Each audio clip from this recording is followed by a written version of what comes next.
back to Sunrise Daily. Well, yes, indeed, continuing our focus on the security, the ceasefire agreement. Mr. Olatunbosun Abolarinwa is still here with us. He's a security consultant, shedding some light on some of those matters. But we will take a moment for the headline news, and that should come up in just a moment with William de Macaulay.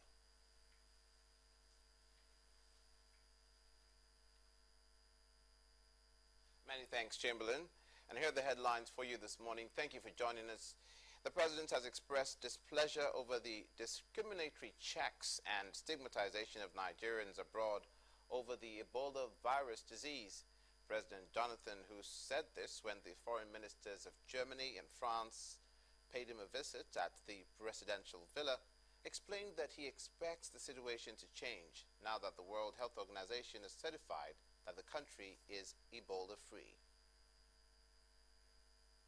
And in security issues, as Nigerians look forward to a realistic ceasefire in place, victims of the Boko Haram abductions have continued to recount their ordeals while in captivity.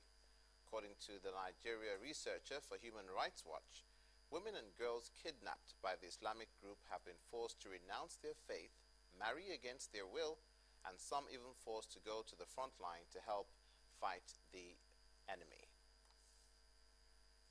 Finally, it's almost 2 weeks since the federal government and the Boko Haram sect agreed on a ceasefire, but from recent events, it does appear that the agreement is not being respected.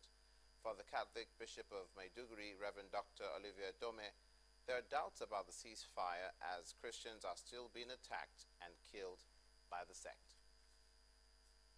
And those are the headlines. Sunrise Daily continues now.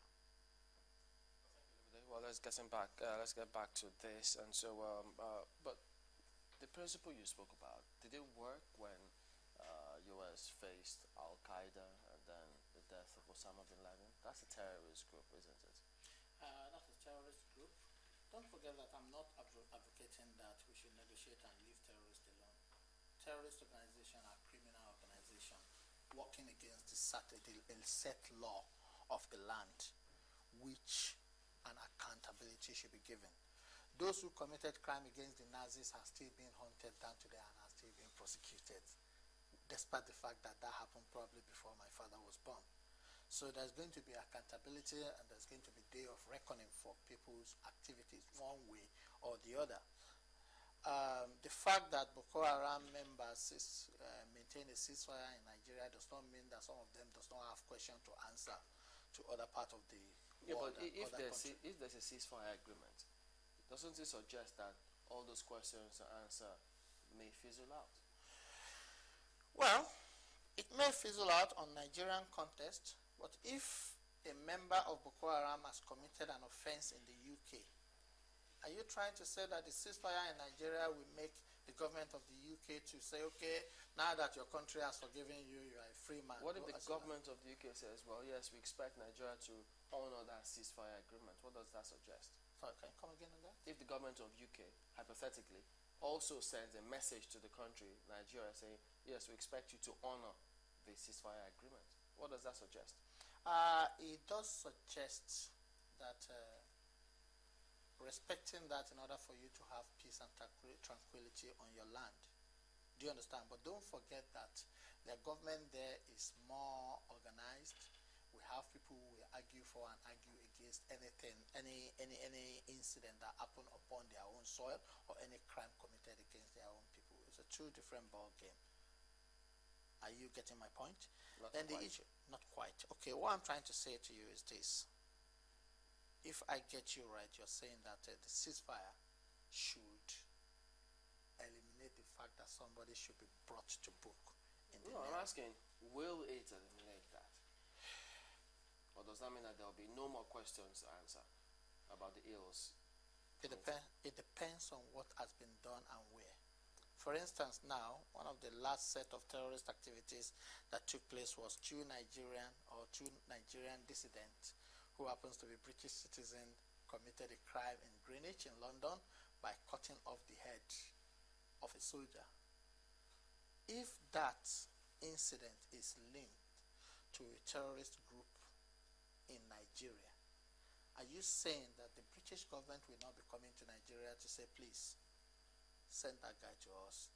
He is part of the crime that took place in our country. If we have a repatriation treaty, I'm sure they will chase. Irrespective of what is being negotiated upon on the negotiation table? In some part of the Eastern Europe where war turned them apart 20 years ago, it was negotiation that led to the ceasefire. But in Hague today, we have people still going through trial for the same offense. No, we're talking about negotiating with a terrorist group. It's different if two factions in a country or two groups, two warring factions in a country are fighting, isn't it? There are two different things, aren't there? Yeah, there are two different things, but what I'm trying to say to you is that this should go out. Whatever action you take today, you understand, whether you are left alone, whether the policy of the country or negotiation or intervention by another country brought it to book, does not mean that somebody somewhere will not be asking questions. You can see the Catholic bishops now still coming out to say, we're looking at genocide, we're looking at other issues here. Do you understand? We have issues. The issue we have is not only that of terrorism alone.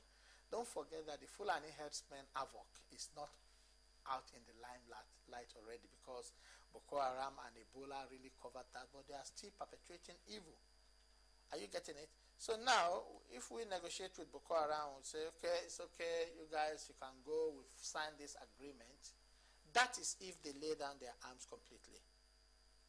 Do you understand? That is if they lay down their arms completely and there is no more fight. But from all indication, if after the ceasefire agreement and we still have some faction or some group that are doing it, that does not mean that the country will not go after them and bring them to book. You know, that's where it becomes so difficult, because you have one discussing with you and maybe two or three others and not on the talking table. So if we have it just the way it is, a faction is already in the space.